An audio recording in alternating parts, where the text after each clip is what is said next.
Hi guys, Milo Tarot here. Welcome back po for your kapalaran sa pag-ibig. Para po ito sa mga air signs, Gemini, Libra, and Aquarius. Maglalagay na lang po ako ng timestamp sa my description box para po mapuntahan ninyo ang inyong zodiac signs. Pero syempre, this is a general reading, kaya hindi po lahat ay makaka-relate. Okay, so let's start po with Gemini. Ano kaya yung posibleng pagdaraanan ng mga Gemini sa mga susunod na mga araw? We have here the Queen of Pentacles.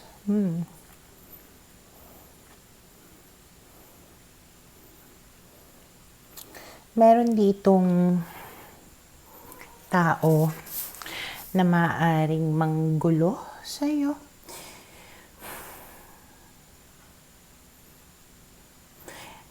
It can be a Capricorn. Pwedeng babae. Okay. Pero kung Capricorn yung person nyo, pwedeng siya yung manggugulo sa relationship ninyo. And then after nung kaguluhan na yun, pwedeng abandonahin ka niya. Okay. Pero nakikita ko dito, with the Temperance card, kahit parang kalmado ka. Okay? Kahit inaaway ka niya or kahit inaaway ka noong babae or kung sino man na third party, hindi ka lumalaban. Pwedeng ganon. You're keeping it together. You're keeping it cool. Kampante ka lang. Ayaw mong patulan. Pwedeng ganyan. Okay? And then we have here the Death card, the Eight of Wands, the Star, and then we have here the Strength card. So talagang nagpapaka-strong ka dito. Maaaring patuloy na minimensahe ka or ginugulo ka nitong tao na to, pero patuloy mo rin lang na dinidedma. Okay? And eventually, it will die down. Okay? Matitigil din siya. Mananawa din siya sa kakagulo sa'yo. Okay? And ang maganda dito, napanatili mo kumbaga yung composure mo. Napanatili mo yung resistance mo. Okay? Hindi mo talaga siya pinansin or hindi mo talaga siya pinatulan. Okay, and then we have here the Knight of Wands, the Five of Cups, the Knight of Swords, and then we have here the Nine of Pentacles. Ngayon, if ever you are dealing with a Sagittarius or a Gemini, there's a possibility na magsisisi itong tao na to sa kung ano man yung ginawa niya sa'yo or sa kung ano man yung ginawa nitong third party na ito sa iyo. Pwedeng kausapin ka, i-approach ka, hihingi ng sorry, ganun. Pwedeng susuyuin kang muli, ganun, makikipag-usap sa'yo para linawin ang mga bagay-bagay. Pero ikaw talagang, nanatili ka na strong, nanatili ka na confident sa sarili mo. So may chance din na pwedeng aayawan mo itong tao na to. Hindi mo rin siya papansinin. Pwedeng kakausapin mo na sasabihin mo na okay, pinapatawad na kita pero hanggang dun na lang. Okay, hindi mo na siya babalikan, hindi ka na makikipagbati or ayos sa kanya. Okay, and then we have here the Three of Wands, which is you moving forward. Okay, wala ka nang paki sa kanya, wala ka nang paki doon sa other party, ayaw mo na silang isipin pa at alalahanin. Ang importante sa'yo yung future mo at pag-move forward mo. And sa iyong pag-move forward, pwedeng magkaroon ka ng bagong interest, bagong kakilala, Kung hindi man ganun, pwedeng you will find joy and excitement again in exploring and kumbaga yung ini-enjoy mo yung sarili mo, you're trying new things, you are traveling, pwede ganyan. May mga ginagawa ka na mga bago na nagpapa-excite sa'yo. Pwede rin na bagong career, bagong hobby, basta, may mga bago kang pinagkakaabalahan na talagang nabubuhayan ka, nagiging maganda yung takbo ng buhay mo, na hindi mo na naaalala pa yung nakaraan mo. Okay, and then we have here the Queen of Cups, the Queen of Wands, and then the Seven of Cups. Malaki yung possibility na mai-in love ka pang muli. Merong magkaka-interest muli sa'yo nga. And ang maganda dito, parang merong kang choice. May pagpipilian ka. Meron dito ilan ng lalaki na nanonood na pwede nga na meron kayong pag-interesan na dalawang babae. Kumbaga pipili ka dun sa dalawa na yun. Okay? Pero Seven of Cups, ibig sabihin din, you have to make the right choice or right decision. But what is good about it is at least meron kang choice. Okay, kaya wag mong isipin na itong tao na to from the past, yun lang yung choice mo. Okay? So, yun yung nakikita ko na posibleng mangyari sa mga Gemini. Para sa mga Libra, okay, let's see. Ano kaya yung posibleng pagdaraanan ng mga Libra sa mga susunod na mga araw? So we have here the Page of Pentacles, the Four of Pentacles, the Nine of Wands, and then the Knight of Swords. Meron ditong Earth sign, Taurus, Virgo, Capricorn, and meron din ditong Gemini. Pwedeng i-approach ka, i-message ka nitong tao na to at sasabihin niya sa'yo na hindi pa rin kita nakakalimutan, hindi pa rin kita nalilet go of, ganyan. Basta may mga sasabihin siya sa'yo para kumbaga manatili ka na hawak-hawak niya or parang in control of you. Pero ikaw, pwedeng pinoprotektahan mo yung sarili mo dito. Okay? So, hindi ka kaagad papadala sa kung ano yung sinasabi nitong tao na to sa'yo. Pero patuloy siya na magme-message sa'yo, parang minamanipula ka nitong tao na to, parang ginagawa niya talaga yung makakaya niya dito, parang makuhang muli yung loob mo. Pero, ikaw, maaaring hindi mo nga masyado siya na binibigyan ng care, hindi mo siya masyadong pinagtutuunan ng atensyon kasi pwedeng talagang pinagsisihan mo na yung nangyari between you and this person. Okay? May pagka-manipulative, controlling, and user. Itong tao na to, it can be somebody who is immature or younger than you. Okay? And then we have here the Three of Cups. Yang intention niya is makipagbalikan sa'yo. Habang ikaw, ang intention mo is to move on with your life. Okay? And there's a possibility here na kapag naka-move on ka na may bagong pag-ibig na darating sa'yo, parang may in love kang muli. Okay? Tingnan natin.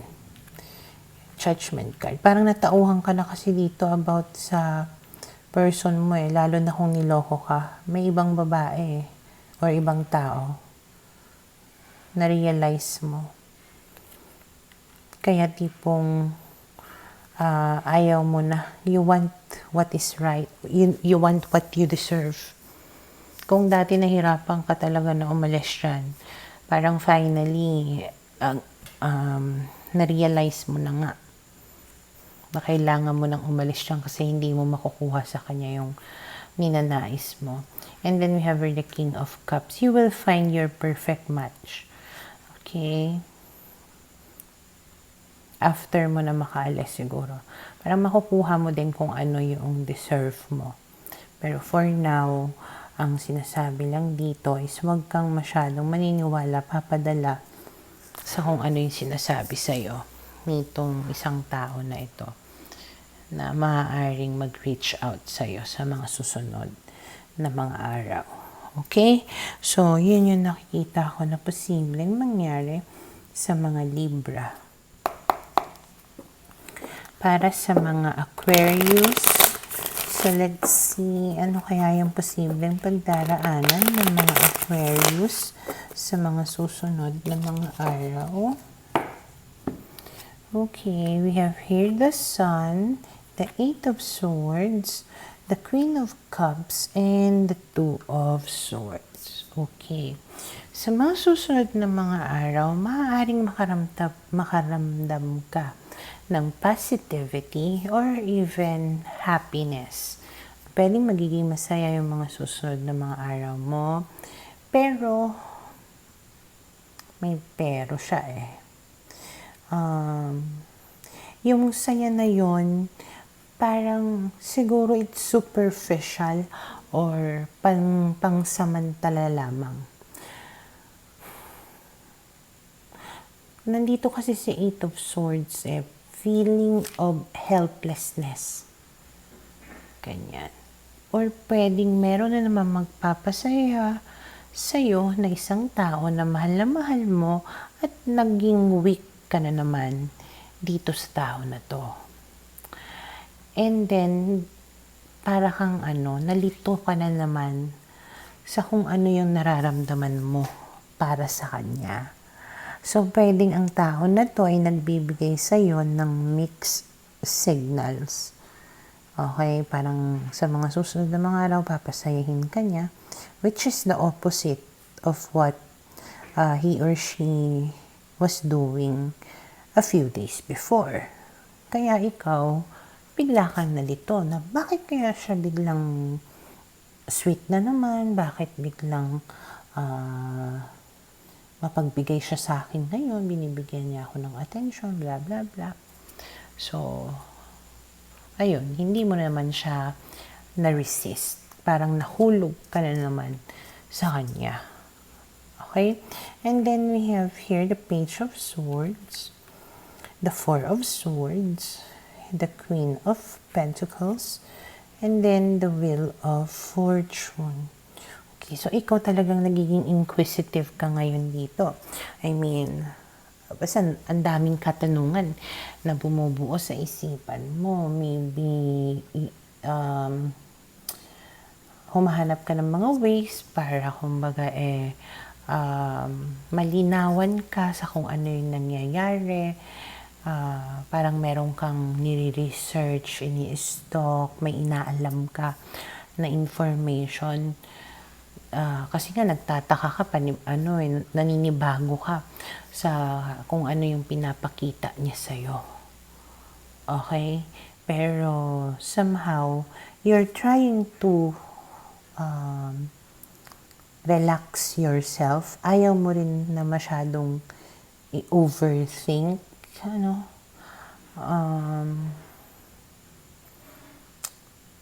Basta may mga mararamdaman ka, makikita ka na mga pagbabago dito sa person mo.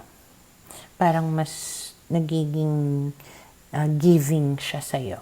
Okay? And then we have here the Hangman, the Ten of Wands, the Five of Wands, and then the Queen of Swords. And then biglang, boom, nagkaroon na naman ng problems. Okay? Parang dun sa kaka-research mo, dun sa alam mo ng mga impormasyon, pwedeng merong kang makikita which will actually change the way that you are looking at your person. Okay? Kung dati parang naka-curious ka lang kung bakit siya nagbabago, pwedeng may makikita ka na parang, ay, kaya pala. Ganon. So, yung pagiging relax mo, kalmado mo nung una, mawawala yun. Parang bigla kang nalungkot, biglang bumigat yung nararamdaman mo, and then bigla kayong magkakaroon ng conflict or pag-aaway. And then, syempre, ikaw, hindi ka rin naman papatalo. Pwedeng sasabihin mo sa kanya na hindi kita kailangan, umalis ka sa buhay ko. Parang ganon. Okay, hindi ko lang sure exactly kung ano yung malalaman mo, kung ano yung mangyayari, ganyan. Pero, ayun nga, basta magkakaroon kayo ng conflict, may malalaman ka. Okay? At marirealize mo kung bakit ganun yung pinapakita niya sa'yo. Okay? And then we have here the Ace of Wands, the Six of Wands, nanloko na naman. Okay, yung datingan is nangloko siya. Pwedeng meron siyang nakaanuhan. Okay, and in order to cover up, kumbaga yung kalokohan na ginawa niya, binibigyan kanya ng sobrang atensyon.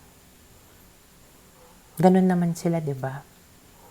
Kapag may ginawa na mali, para mapagtakpan yung mali, pinupuno ka ng tawag nito. Basta nilalambing ka ng nilalambing. So, nakakapagtaka nga naman kasi hindi niya usual yun na ginagawa. Diba? So, we have here the Five of Pentacles, the Knight of Pentacles, and then the Justice card. So, what you will do is actually, pwedeng ikaw ang lumayo dito sa tao na to. Okay? Na parang sasabihin mo, hindi mo kaya mag-commit sa akin, hindi mo kaya mag-seryoso, either umalis ka na lang or ako yung aalis. Kasi, I deserve so much more.